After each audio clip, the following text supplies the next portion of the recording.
guys, welcome to my vlog guys. ওরে মায়া মানুষ বালা না, আগে তো জানতাম না। Hello family, welcome back to my channel SS পরিবার ব্লগ। কেমন আছেন সবাই? আশা করতেছি সবাই ভালো আছেন। আমরা অনেক বেশি ভালো আছি। দেখতে পাচ্ছেন আমার সাথে সানি ভাই আছে।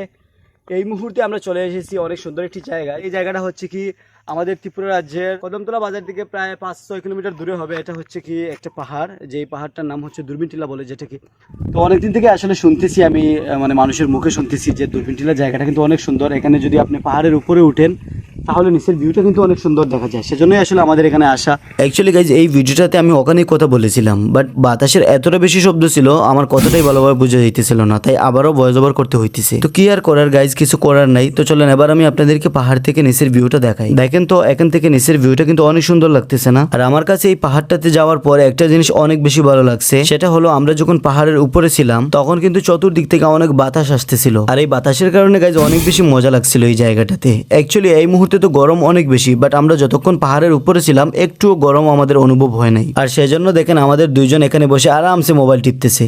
হ্যালো হাই হ্যালো ছোড়ো, হরে কৃষ্ণ আল্লাহ বলো। হরে কৃষ্ণ আল্লাহ বলো। ঠিক আছে ভাই, ये बहुत अच्छा बात बोला है उन्होंने। তারপর আমরা চলে আসলাম ওই দিকে। এখান থেকেও কিন্তু নিচের ভিউটা কিন্তু অনেক সুন্দর লাগতেছে। আর এইদিকে দেখেন আমাদের রাহুলের অবস্থাটা, ও চা পাতা গাছের উপরে উঠে গেছে। আমি ওকে বকা দিতেছি গাছটা নষ্ট হবে বলে, কিন্তু ও ভাই উঠে আর নামতে পারতেছে না। তারপর অনেক কষ্ট করে নেমে চলে আসলো। আমরা এখানে আসার পর মোটামুটি অনেকক্ষণ ঘোরাঘুরি করলাম। মোটামুটি জায়গাটা আমাদের কাছে খুব বেশি ভালো লাগছে, সবারই ভালো লাগছে। আর এবার আমাদের আসলে সময় হয়ে গেছে, যাওয়ার সময় হয়ে গেছে। এবার আমরা চলে যাব। তার আগে ভাবলাম আপনাদেরকে একটা গান শোনাবো। তো এবার আমরা গান শুরু করতেছি, আপনারা গানটা শুনেন, ঠিক আছে? ওরে মায়া মানুষ বালা না, আগে তো জানতাম না। তুমি না খাইলে বাবু আমি খাইমু না। নমুনা নমুনা কত যে নমুনা, তুমি না খাইলে বাবু আমি খাইমু না।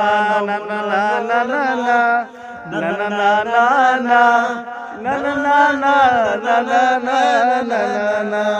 कौन है ये लोग? যদিও এটা আমাদের বাংলাদেশের একজন গায়ক, যিনার গান আমি অনেক সময় শুনি, আসলে ভালো লাগে। আমাদের পাহাড়ি মানুষ আসলে বাংলাদেশ আমরা খুবই তাড়াতাড়ি আসতেছি। মানে এই বছরের শেষ দিকে ভাবতেছি আমরা সবাই মিলে আসলে বাংলাদেশ যাব। তো গেলে আসলে বাংলাদেশের সাথে দেখা করবো। হ্যাঁ দেখা করবো। আপনারাও দেখবা তার গান। আচ্ছা, ওনার গান একটা ছিল না ত্রিপুরা, আমাদের ত্রিপুরা নিয়ে, এই গানটা বলো সবাই মিলে, ঠিক আছে? ওগো ত্রিপুরা সুন্দরী তোমার আগরতলা বাড়ি, চাঁদের কানপুরি আহা কি সুন্দরী। ত্রিপুরা সুন্দরী তোমার আগরতলা বাড়ি, চাঁদের কানপুরি আহা কি সুন্দরী। সুন্দরী সুন্দরী তোমায় কি না দিমু শাড়ি, সেই শাড়ি পরিয়া তুমি আসবা আমার বাড়ি। ওই ত্রিপুরা সুন্দরী তোমার আগরতলা বাড়ি, চাঁদের কানপুরি আহা কি সুন্দরী। যদিও গানটা এইভাবে উনি বলেন নাই, আমরা মোটামুটি একটু চেঞ্জ করে বললাম আর কি। আপনাদের কাছে এই ব্লগ ভিডিওটা দেখে কেমন লাগছে অবশ্যই কমেন্টে জানাবেন। পেজে নতুন হলে ফলো করবেন, ইউটিউবে দেখে থাকলে সাবস্ক্রাইব করবেন। ভালো থাকবেন, সুস্থ থাকবেন, দেখা হবে পরবর্তী ভিডিওতে। টাটা, আল্লাহ হাফিজ।